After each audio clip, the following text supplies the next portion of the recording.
سلام البنات، ان شاء الله تكونوا بخير. وقت يوصلكم هذا الفيديو اليوم راح ندير لكم حلوه كما وعدتكم من قبل. قلت لكم بلي اني مصورت لكم حلوه رائعه، وهذه هي اللي راح نديرها معكم اليوم. حلوه منعشه بذوق الليمون ونواه كوكو. وش نقول لكم؟ يلا تبعوا الوصفه ورايحين نروحوا للمقادير. عندي 125 غرام تاع زبده طريه، عندي نص كيس نتاع سكر رطب، وعندي ربع كيس نتاع زيت، وعندي صفار بيضاء وبيضة كاملة يكونوا حجم كبير كما كنت تشوفوا فيها. ومن بعد نخدموهم بالباتر مليح حتى تتخلط لنا المكونات ونتحصلوا على كريمة خفيفة.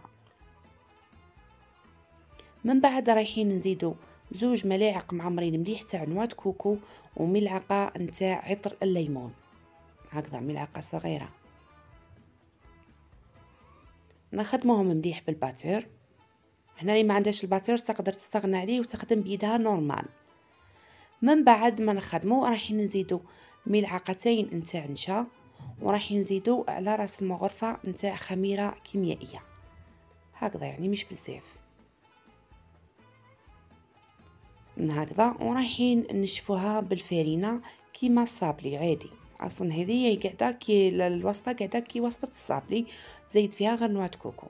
من بعد رايحين نحلو العجينه تاعنا عادي ونطبعوا بالطابع اللي رايحين نديروا به. يعني هنا درتو طابع على شكل ريشه هكذا،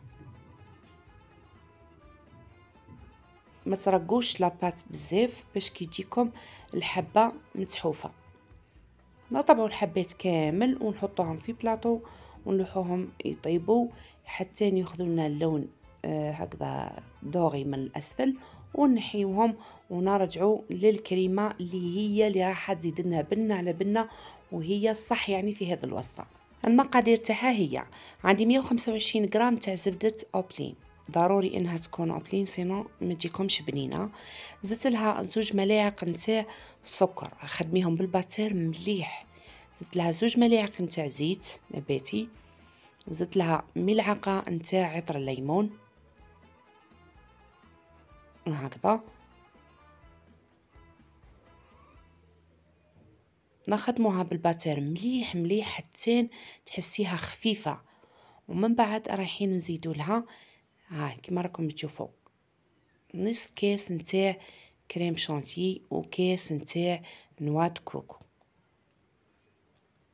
نخدموهم بالباتر مليح.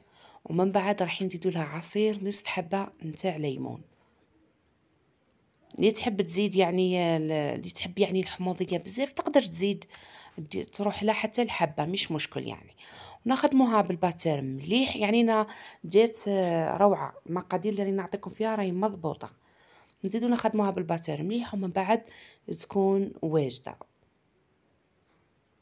هنا بعد ما طابوا الحبات تاعنا شوك فيها طيبتهم، نجيو نعمروا الحبات تاعنا بالكريمه بالطريقه هذه. حاولوا تكثروا برك الكريمه، لازم كي تاكلوها تحسوا بلي كاينه طبقه لاباس بها نتاع الكريمه هكذا. نعدلوا الاطراف مليح، حاولوا ديروا قد الاطراف قد الصابلي باش من بعد كي تكلاصيو الحبه تجي متحوفه.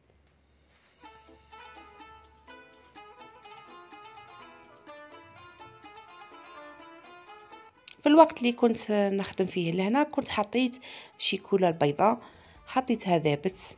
ومن بعد زدت لها ملعقه واحده برك نتاع زيت، ودرت لها الملون الاصفر الخاص بالشيكولا.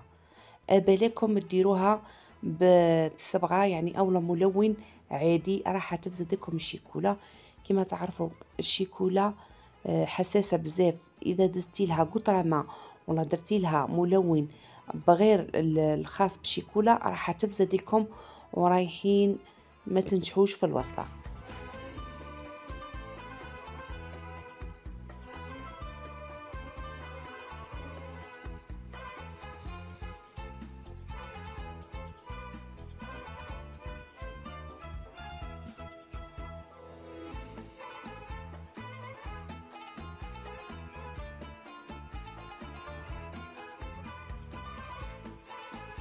شوفوا الشيكولا لهنا كيفاش جا القوام تاعها.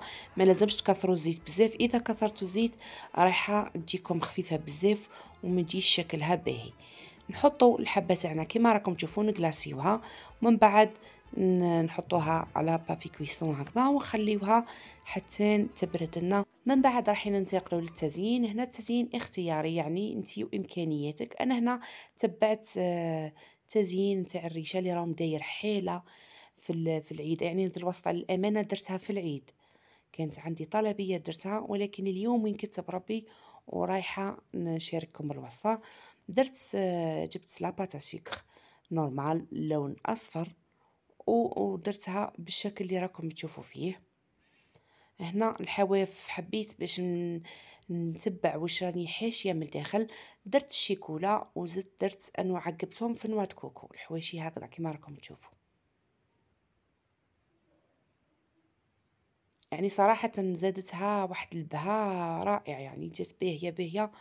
من بعد درت هذيك الريشة اللي قلت لكم عليها، درتها دوك نعطيكم السيليكون اللي درتو بها هذه. درت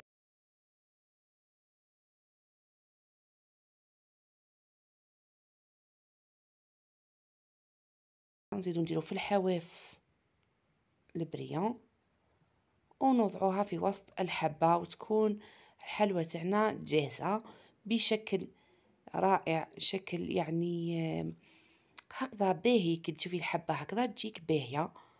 نتمنى فقط انكم تطبقوها في اعراسكم في حفلاتكم. ما تنساوش بلي وجاي العيد الكبير، وبزاف اللي يعتمدوا في العيد الكبير وصفات الليمون او حلويات بذوق الليمون. هنا قدمتها بهذه الطريقة وجات رائعة صراحة. الزبونة عجبها بزاف بزاف وحبت يعني الوصفة. والله ما حبيت نبخل بها، هذه الوصفة راني نخدم بها البنات، ولكن تستاهلوا ما خير من هذه الوصفة إن شاء الله. لذلك راح نزيد نشارككم وصفات أخرى. انتظروا مني الجديد، وإلى اللقاء. نتلاقى معكم إن شاء الله في فيديو جديد ووصفة جديدة، ودمتم سالمين.